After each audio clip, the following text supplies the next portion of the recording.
Crisis ఎక్కువగా ఉంది. అంటే అసలు రెండు రకాలు, ఒకటి సో అక్కడ ఏ కార్యక్రమాలు చేయాలనేది ఇంజనీరింగ్ అసిస్టెంట్ చేస్తాడు.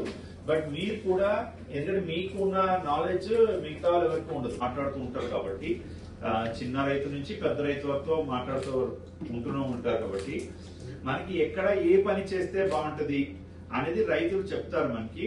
ఆ రైతులు చెప్తున్న పనులు మీరు ఇంజనీరింగ్ అసిస్టెంట్ ద్వారా ఆ వర్క్ ని శాంక్షన్ చేయించాలి. అంటే ఈ పలానా కరకట్ట, లేదంటే అక్కడ బండ్ మూయాలి, లేదంటే ఇక్కడ జంగి క్లియరెన్స్ చేయాలి, ఇక్కడ ఏదైనా ఫీల్డ్ ఛానల్ సప్లై ఛానల్ ని బాగు చేయాలి, ఇక్కడ ఏదైనా మొరం పోతుంది అంటారు, మాత్రం చెరువులో నీరు రావాలి. ఆ చెరువులో నీరు వచ్చే ప్రాంతాలన్నింటినీ కూడా మనం కరెక్ట్ గా ఓపెన్ చేయాలి.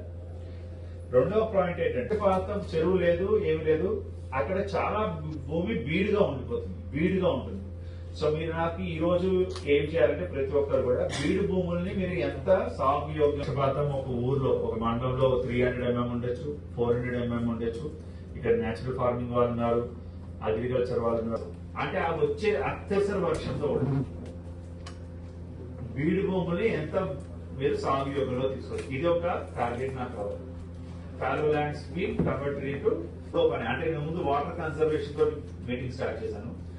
సో మన దగ్గర నీటిని మిస్యూజ్ చేయడం, అంటే బోర్వెల్స్ ఎన్ని ఉన్నాయి, ప్రతి ఒక్క అగ్రికల్చర్ ఆఫీసర్స్ దగ్గర, మండల అగ్రికల్చర్ ఆఫీసర్స్ దగ్గర ఆ రిక్వైర్డ్ అమౌంట్ కన్నా ఎక్కువ వాడుతున్నారా, కరెక్ట్ గా వాడుతున్నారా? ఒకవేళ ఎక్కువగా వాడుతున్నారంటే మనం మినిమైజ్ చేయడం.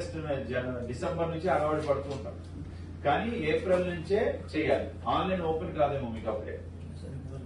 అప్లికేషన్ లో ఐడెంటిఫై చేసుకొని పెట్టుకోవచ్చు, సో మీరు ఎక్కడెక్కడ బోర్వెల్ ఉండి వాళ్ళు డ్రిప్ పెట్టుకోలేదో ఆ అప్లికేషన్స్ రెడీ చేసి పెట్టుకోండి. యాజ్ ఇన్ వన్ మనకి ఆన్లైన్ లో ఓపెన్ కాగానే మీరు వెంటనే గ్రామ సచివాలయంలో దరఖాస్తు చేయిస్తారు. సో డ్రిప్ ఇరిగేషన్ తీసుకెళ్దాం. రెండోది, ఎక్కువ వాటర్ కన్స్యూమ్ చేసే క్రాప్స్ వాడుకోకుండా మీరు దానికి సంబంధించి ఏం చేయబోతున్నారు, lot of time on water. And ఇంకొకటి కూడా మీరు చేయాల్సింది ఇంపార్టెంట్, రోడ్ వర్క్లు చేసాం, లేదంటే డ్రైనేజ్ వర్క్లు చేసాం, ఇలాంటి ఆల్రెడీ ఆన్ గోయింగ్ వర్క్స్ కొన్ని ఉన్నాయో అక్కడ కొత్త వర్క్ ఓపెన్ కాదు. అంటే కొత్త వర్క్ ఓపెన్ చేయాలి. చిన్న ఫామ్ ఫండ్ అయితే 10 మంది పనిచేస్తారు. అదే ఒక